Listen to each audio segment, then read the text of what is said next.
Hello students, how are you? I hope you all are fine. Today we will discuss plasmids. आज के topic में हम plasmids को detail में study करेंगे. In addition to the normal DNA chromosome, the bacterial cell में have much smaller rings of DNA called plasmids.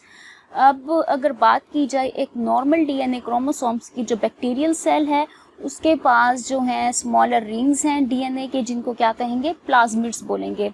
Each plasmid consist of a few genes. हर जो प्लाज्मिड है उसके पास फ्यू जीन्स होंगे and is capable of self replicating, और उसके पास ये कैपेबिलिटी होगी कि वो खुद से रेप्लिकेट हो सके, इंडिपेंडेंट ऑफ मेन क्रोमोसोम्स, और इंडिपेंडेंट होगा मेन क्रोमोसोम्स पे.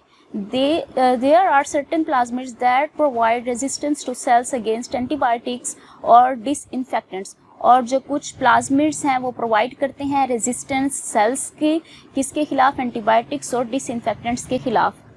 They contain gene whose products enzymes destroy these substances. अब उनके पास वो जीन्स भी कंटेन करेंगे, वो जीन्स भी होंगे जो कि एंजाइम्स को, उन प्रोडक्ट्स को डिस्ट्रॉय करते हैं इन सब्सटेंसेस की. Other help in cleaning oil spills and producing proteins from petroleum.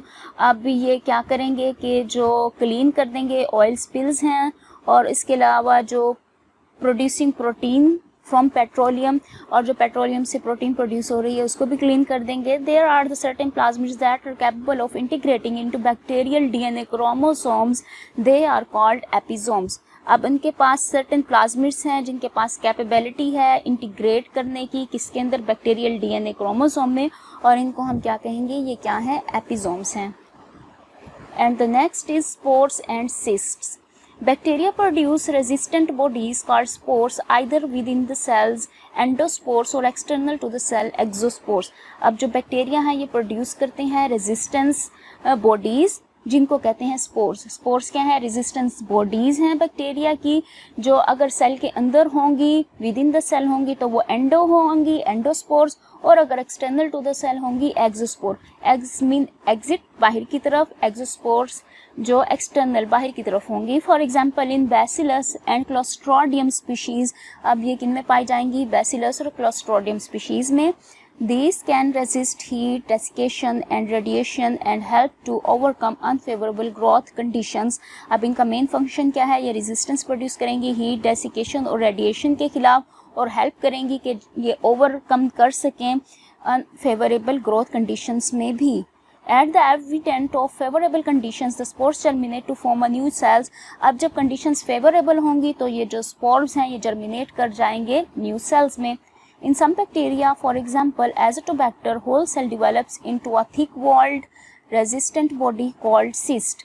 अब जो बैक्टीरिया है, कुछ बैक्टीरिया जैसे कि एजोटोबैक्टर हो गए, उनका जो होल सेल है वो डिवेलप कर जाएगा एक थिक वॉल्ड रेजिस्टेंट बॉडी में, जिसको कहेंगे हम, ये क्या है, सिस्ट है. This germinate into new individuals when the conditions are favourable for growth. अब ये सिस्ट्स भी न्यू सेल्स में कन्वर्ट हो जाएंगे, ग्रो कर जाएंगे जब कंडीशन क्या होंगी, फेवरेबल होंगी ग्रोथ के लिए.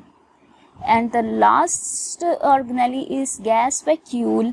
सम aquatic species form gas vacuoles that provide buoyancy. अब जो कुछ एक्वेटिक यानी वाटर बॉडीज में रहने वाली स्पीशीज हैं, एक्वेटिक हैं, वो क्या फॉर्म करेंगी, क्या बनाएंगी, गैस वैक्यूल्स, जो कि उन्हें प्रोवाइड करेंगे बुयांसी. बुयांसी का मतलब होता है कि वो तैर सकें. These are hollow rigid cylinders with a protein boundary impermeable to water. अब ये हैं क्या, होलो, एम्प्टी हैं, खाली हैं, रिजिड सॉलिड हैं, सॉलिड सिलेंडर्स हैं, और क्या हैं, प्रोटीन बाउंड्री भी है ताकि वो इम्परमिएबल टू वाटर ताकि उसके अंदर से पास ना हो सके, इम्परमिएबल हैं. However, dissolved gases can penetrate the boundary. इसके अलावा जो dissolved gases हैं वो पेनिट्रेट कर जाती हैं बाउंड्री में. तो हमारा जो बैक्टीरिया का स्ट्रक्चर का टॉपिक है ये कंप्लीट हुआ. आई होप आपको अच्छे से समझ आ गया होगा. अगर फिर भी कोई पॉइंट आपको समझ ना आए, कोई भी डिफ़िकल्टी हो, तो आप इजीली अपना क्वेश्चन मुझसे पूछ सकते हैं. इंशाल्लाह मैं आपके हर क्वेश्चन का आंसर करूँगी. So this is all about my lecture. Thank you.